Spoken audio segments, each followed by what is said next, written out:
So the first thing that jumps out to me is the obvious lack of energy and enthusiasm. Trump, Rubio, and Hegseth look like they don't want to be there. It looks like they're scared of getting fined, so they're showing up to the press conference. The second thing that jumps out to me is that Trump is looking at a rendering, and he looks unimpressed and also uninformed, like this is the first time he's seen it. And keep in mind, this is a rendering, which lets you know where they're at the design stage. They're not close to production. They're still talking about concepts. Beautiful. It's the first renderings of what we're doing. So I want to wish everybody a big hello and Merry Christmas and welcome to Mar-a-Lago for this exciting announcement of the new Golden Fleet. We're calling it the Golden Fleet. I love how Trump has fully embraced the gold aesthetic. You know, you got the Golden Dome, the Golden Fleet, the Golden Shower. The man loves some gold. Fleet that we're building for the United States Navy. As you know, we're desperately in need of ships. Our ships are, some of them have gotten old and tired and obsolete, and we're going to go the exact opposite direction. We're delighted to be joined by Secretary of War Pete Hegseth, who's doing a fantastic job, and Secretary of the Navy John Phelan. Marco Rubio is here, who gave a great few words toward the end of last week. He spoke for a couple of hours on what a good job we're doing, which is true. As Commander-in-Chief, it's my great honor to announce that I have approved a plan for the Navy to begin the construction of two brand new, very large, the largest we've ever built, battleships. You know, you used to build the Iowa, the Missouri, the Wisconsin, the Alabama, many others. We had big battleships. These are bigger, but they will have 100 times the, they'll be 100 times the force, the power, and there's never been anything like these ships. These have been under design consideration for a long time. So Trump's problem right now is these two new ships don't address any of the problems that the military has right now. And the problems they have are a lack of production and a lack of economics. We have the quote-unquote best submarines in the world. We have on paper the biggest Navy in the world. We have the most aircraft carriers. But those were only relevant for a style of war that aged out probably 20, 30 years ago. We aren't in the Cold War anymore. The global south, Iran, China, Russia, they have missile tech that's comparable or better than what the U.S. has. The U.S.'s equipment is expensive, but they can't produce a lot of them, and they're not actually practical for the modern battlefield. And we saw that in the Red Sea when the Houthis engaged the Navy under both Biden and Trump. And in both cases, Trump and Biden backed out because they could not do anything with the Houthis. We also saw in the Iran-Israel conflict that there is a lot more parity than they wanted to believe about ballistic options going back and forth between them. And then we're not even getting into China because there hasn't been a Chinese war yet. But we have seen, like in for instance, a skirmish between India and Pakistan, where we had India was using Western equipment, you know, American anti-aircraft systems. I think they had a French fighter, but Western weapons platforms went up against Pakistan, who had Chinese jets, Chinese anti-aircraft, and Pakistan won that exchange. And this is actually a big moment geopolitically because the U.S. weapons command a premium. They're supposed to be the top. And the fact that the Chinese one, which was a fraction of the cost, outperformed the Western stuff, it shook things up. And it started with me in my first term because I said, why aren't we doing battleships like we used to? And these are the best in the world. They'll be the fastest, the biggest, and by far 100 times more powerful than any battleship ever built. So if you look at the Iowa, the Missouri, Wisconsin, Alabama, and others, but they were similar. in size, some a little bit bigger than the others, but Once again, size does not matter. What he's talking about is irrelevant. Ansar Allah from Yemen. Yemen is one of the poorest countries in the world, and the U.S. Navy could not defeat them. It could not reopen the Red Sea. These aircraft carriers he's talking about, which is supposed to be this great force multiplier, they had to leave the Red Sea under fire, and they had to take evasive action to the effect that one of their jets actually fell off the deck into the water because they had to turn so sharply. So, again, what he's talking about is irrelevant. The size of the ship has nothing to do with actual power projection. if you take the biggest one, it's 100 times more powerful. They're longer by a little bit, but and they're bigger. They're bigger ships, but they hold much more. They use the word lethality. Battleships are the largest, sturdiest, and most heavily armed vessel built specifically for naval combat.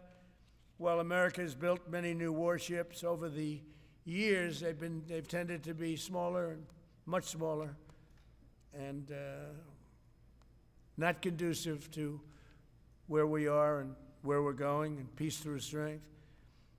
But including, we've been building aircraft carriers. We're going to be upping that also. We're going to be going to a superior aircraft. We have the Ford class. We're going to be upping that to. They keep trying to use this phrasing of peace through strength, and I don't think it works with their rebranding of the Department of War.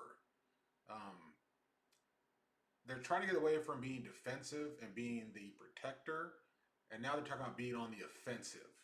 So how does being on the offensive equal peace through strength? That just sounds like imperial domination to me, but who am I? To a different class of aircraft carrier.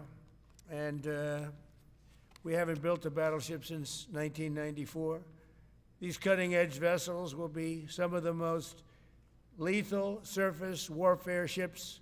They will be actually the most ever built other than our submarines. We have submarines which will have, in many ways, even more lethality, and we have many of them under construction.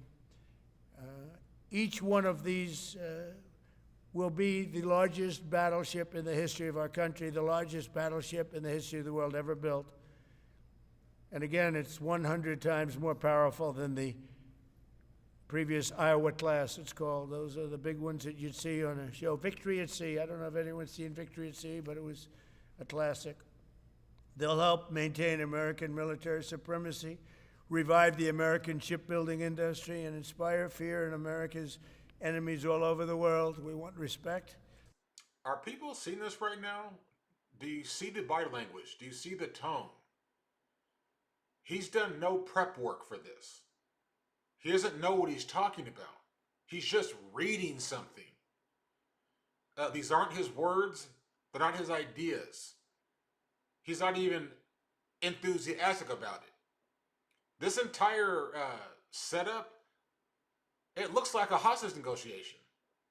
It looks like off camera there's a gun pointed at all four of them. Like they do not want to be here right now. We're going to have it. We already have it. We're more respected now than we ever were. A year and a half ago, they laughed at us. Now they respect us again at levels that they've never respected us.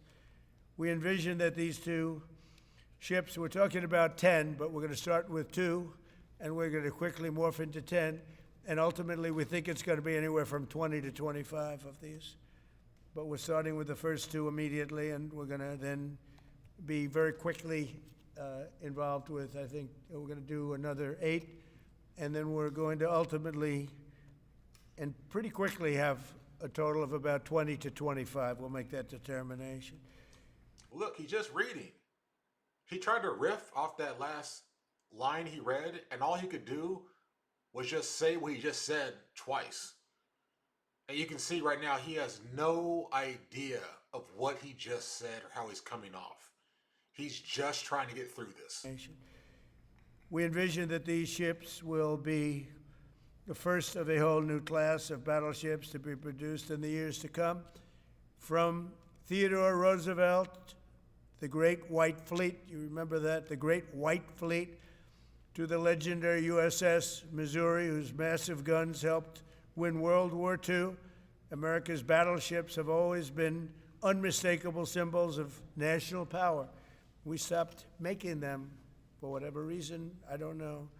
And I want to congratulate John Thalen, who is your secretary of the Navy. He came to me, and the first day we met, he talked about battleships, and I said, you're absolutely on the right track. He said, why are we doing other things? We have missiles, which are much more expensive. By the way, these battleships have tremendous numbers of missiles, but they also have guns. And in many ways, guns can do the trick just as well as missiles at a tiny fraction of the cost. Okay, now we're getting into the reality. The missiles are too expensive. A Tomahawk costs you about $2 million per missile, and they take a long time to build. So these aren't cheap weapons he's talking about. And despite them being expensive, they're not effective. China just released a hypersonic missile that is ready for mass production to be sold around the world. $100,000 per missile. And this is a hypersonic. The US does not even have hypersonic missiles yet, let alone them for cheap. The Tomahawk is from like the 80s. Like, this is old and aging tech, and it's expensive, and it's no longer useful. And this is the problem that he can't get around. It's an economic problem. It costs the US too much to build their weapons and their ammunition, and their opponents are not subject to those same costs. And so it creates asymmetry, where the Houthis can send a drone that costs about $10,000, and for the US to shoot that drone down, it's using multiple missiles that cost anywhere from $100,000 to a couple mil just to take down a $10,000 drone. The math is not mathing. Once completed, these new 30 to 40,000 ton plus vessels will be the flagships of the American naval fleet, and there has never been anything built like them. And I just want to, be very clear that we're building them here. We're working with others, but we're building them here. We have great Navy yards. We'll be negotiating with some of the companies that are running those yards, taking over the yards. We used to build a ship a day during World War II. Now we don't do ships very much anymore. We do military ships, we do submarines. By the way, you wouldn't know it from the media, but there's actually a substantial gap now between the US and China. China builds in 1 year more ships than the US has produced since the end of World War II. So this is not a small rounding error. It's not a small gap. It's a massive gap that the US is decades away from being able to match. Okay, that's just on the production side in terms of like having the factories to build these ships.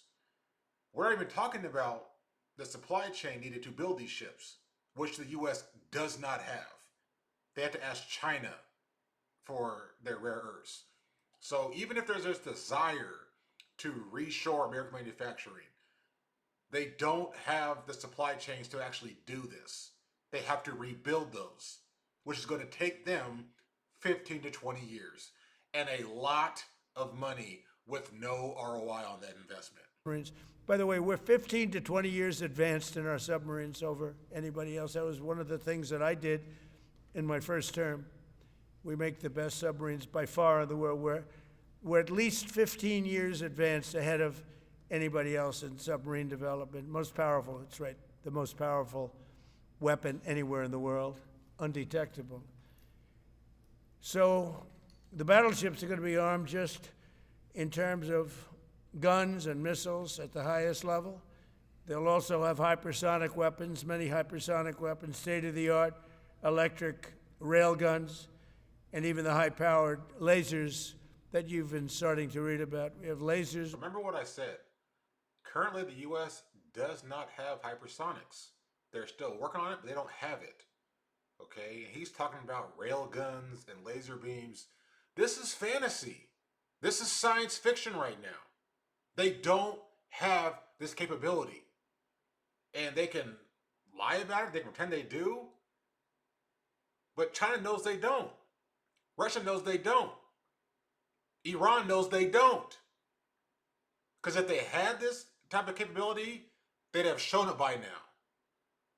But instead of showing it, they've packed up and retreated back to the Western Hemisphere. What does that tell you about the U.S.'s military tech and dominance? It's not real. Lasers where you aim the laser at a target, it just wipes it out. We're going to have, there'll be the most sophisticated lasers in the world, and the most sophisticated laser in the world will be on the battleships that we're building. They'll also carry the nuclear arms, sea-launched cruise missiles currently under development, which will be instituted pretty quickly, but they're under development. Notice the key word here, under development, meaning they don't have it right now. And in terms of nuclear, he's talking about a delivery vehicle or a missile, which the U.S. is lagging behind the rest of the world. The missile tech coming out of China, Iran, and Russia smokes anything that the U.S. or Israel currently has right now, because they haven't actually invested in R&D. This is a major through line that never gets really discussed, but we've arrived at this point based upon decisions made by our elites. And they have let the military R&D budget atrophy because it's just been a grift. They're just shoveling money to these contractors and asking for nothing in return. And now the chickens are coming home to roost, where we don't have anything. And now we have these awkward conversations where we spend $1 trillion a year on our military, and it's insufficient with nothing to show for it. And they can't hide it anymore because we are now locked in a global competition, and the U.S. is not competitive on the world stage. That is mind-blowing to say with the amount of money we spend year after year. But they're under development, and they've proven to be extremely lethal. The U.S. Navy will lead the design of these ships along with me, because I'm a very aesthetic person, alongside our partners in American industry. And we're going to have Pete Hegseth and Marco and a lot of very talented people involved. But a lot of it's already been done. We've been doing this for months. The construction will create thousands of American jobs. We're going to have the jobs be created. I mean, already we have factories being built unrelated to this, although AI will be a big factor when it comes to these ships. They'll be very AI controlled. Today's announcement is yet another step in our mission to make the United States Navy stronger than ever before. Again, when you talk about 100 times the power of these massive ships that we had years ago, it's pretty amazing. And next week, I'm going to meet with the defense prime contractors. I'm going to meet with them here, Florida. Okay, this is the part where it gets interesting. This is why I even want to make this video in the first place, was what Trump is about to get into, because he's actually touching on the economics. And the way this discourse works in this country is economics is always off the table. It's brought up in very specific framing that the economics is what it is. It can't be changed. It's ordained by God himself. And so we just have to kind of deal with economic structure. We can't actually do anything about it, right? Which is nonsense. We can't do something about it, right? There's a reason why our costs are so high. And it's because of all of the corruption, the lack of competition, among other things, okay? And the military-industrial complex is probably the worst offender of this, because the budget is astronomical and it's accountable to nobody. We're just shoveling money to these contractors who are giving us nothing in return. And there's a cycle that Trump is actually calling out right now. Because the story we're told is that these are publicly traded companies. And in times of war, People buy these shares because they know that in times of war, the federal budget is about to start shoveling money towards these companies. Okay? Now, in our minds, this sounds great. $1 trillion going towards military spending. We're going to be much safer because of that. But it's not actually happening. That money is supposed to go to the contractors. They then use that money to buy supplies, increase capacity, hire Americans for jobs, produce the weapons, right? These are supposed to be the economic benefit. But we don't get that.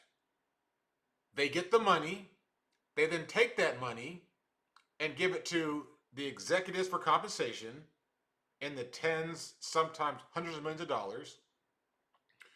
And then they'll also take that money and they'll do stock buybacks, which just enriches the coffers of the elites who own these companies and the shareholders. At no point is that money going into actual real production. It just goes into these financial black holes that are, again, accountable to nobody, and the costs just balloon and run away because why wouldn't they? The U.S. is the buyer, and they're not price sensitive. So then what do you do if you're a contractor? You are now incentivized to increase costs. You are now incentivized to build the most elaborate, the most expensive weapon system you can get. You're now incentivized to attach it to a service contract. So, for example, if you're buying a U.S. jet, top of the line jet, you have to also purchase a service contract. And each time you fly one of those high-tech jets, when it lands, they essentially have to rebuild it. So you need the technicians on the ground. And you can't use your own. You have to use them that are provided for you, which takes the cost sky high. And so what you see here is these contractors, they're fantastic at bilking the federal budget for its money, but they are terrible at actually producing arms, competitive machines, because they've never been asked to do that. And the fact that Trump is even speaking about this, he even speaks about executive pay, he speaks about the stock buybacks. This is not subtle. This is not small. This is a massive shift in the discourse and how we discuss politics and economics in this country. These are supposed to be things that are off limits, that only communists and anti-capitalists talk about. But to hear Trump call the behavior by name, they can't hide anymore. This is now a thing that the right has to deal with. If that came from a Democrat, if that came from Bernie Sanders, it's going nowhere. But the fact that it came from him, that's something. Because his base is now latching on to that. They're already skeptical about the wars. They're already mad at Trump for going back on being a pacifist. He's supposed to be the anti-war candidate. And did we get that? No. He literally changed it to the Department of War. So he's already stabbed people in the back. They're already sensitive about that. So for him to make this pivot and call up economics, that lets you know something massive is happening right now. And to me, it really shows is that the gig is up. They are actually out of money. This idea that we would always print money, it's not working anymore. And the fact that they're changing their posture in terms of not trying to confront Russia and China directly, the fact that Trump is actually calling out this lets you know that the gravy train is over. The money is getting tighter. And when the money gets tight, all this bullshit of these expensive projects get thrown away. Because now it's time for pragmatism. No more hype. No more Anduril and Palmer Luckey giving these VC pitches. That's not going to work anymore. They need to actually build competitive weapons platforms, which right now they don't have. And we're going to be talking about production schedules because they're too slow. We have many countries, allies, that are wanting to buy. We make the greatest equipment in the world, by far. Nobody's even close, but they don't produce them fast enough. This is a straight up lie. We don't have the best equipment anymore. We don't. The Ukrainians stopped using US drones, which were given them for free. So the fact they're not using a free drone lets you know it's a negative asset. These things aren't cheap. The Ukraine army had to resort to making their own homemade drones off of off-the-shelf Chinese parts.